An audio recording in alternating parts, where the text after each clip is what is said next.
மற்றொரு அண்மை செய்தி. சென்னை ராஜரத்னம் மைதானம் பகுதியில் பாஜகவினர் போலீசாரிடையே தள்ளுமுள்ளு ஏற்பட்டிருக்கிறது. விவரங்களை தர இருக்கிறார் செய்தியாளர் லதா.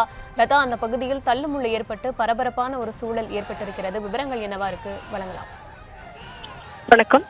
டாஸ்மாக் ஊழலை கண்டித்து பாஜக சார்பில் போராட்டமானது முன்னெடுக்கப்பட்டு வரக்கூடிய நிலையில ராஜரத்னம் மைதானம் அருகே பாஜகவினர் ஒவ்வொருவராக தற்பொழுது வருகை தந்த நிலையில 11 மணிக்கு மேல் பார்த்தோம் அப்படின்னா வாகனங்களில் இறங்கி 30 பேர் 40 பேர் என தொடர்ந்து வருகை தந்து வருகிறார்கள். வரக்கூடிய அனைவரையுமே காவல்துறையினர் வந்த உடனேயே கைது செய்து வருகிறார்கள். கைது செய்ய மறுக்கக்கூடியவர்களை குண்டுக்கட்டாக கைது செய்யக்கூடிய ஒரு நிலையுமானது ஏற்பட்டு இருக்கிறது. இதனால் காவல்துறையினருக்கும் பாஜகவினருக்கும் இடையே அந்த தள்ளுமுள்ளு என்பது தற்பொழுது ஏற்பட்டு இருக்கிறது. அந்த காட்சிகளை தான் நம்ம பார்த்துட்டு இருக்கோம். முக்கியமா பார்த்தோம்னா மாவட்ட அளவிலான நிர்வாகிகள், அதே போல மாநில அளவிலான நிர்வாகிகள் எல்லாம் ஆங்காங்கே கைது செய்யக்கூடிய அந்த நடவடிக்கை என்பது நடைபெற்றுக் கொண்டிருக்கிறது.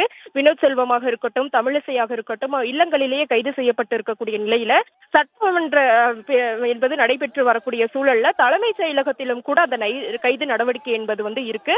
மேலும் பார்த்தோம்னா இந்த பகுதிக்கு யாரும் அந்த போராட்டம் நடத்த அனுமதி கிடையாது. வரக்கூடிய வழியிலேயே அவர்கள் கைது செய்யப்படுகிறார்கள். அதையும் மீறி வரக்கூடியவர்களை தொடர்ந்து தற்பொழுது காவல்துறையினர் உடனடியாக கைது செய்து வாகனங்களில் ஏற்றி வரக்கூடிய ஒரு சூழலானது இருக்கு.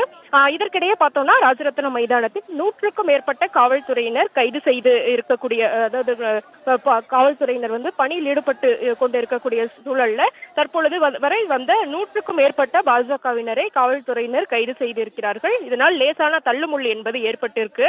முக்கியமா பார்த்தோம்னா முன்னதாகவே ஹெச் ராஜாவா இருக்கட்டும், அதே போல பொன் ராதாகிருஷ்ணனாக இருக்கட்டும், மேலும் பார்த்தோம் அப்படின்னா மாநில துணைத் தலைவராக இருக்கக்கூடிய கருநாகராஜன் உள்ளிட்ட பலரும் கூட இந்த பகுதிக்கு வரக்கூடிய ஒரு சூழல்ல அவர்கள் உடனடியாக கைது செய்யப்பட்டு வரக்கூடிய ஒரு நிகழ்வானது நடைபெற்றுக் கொண்டிருக்கிறது.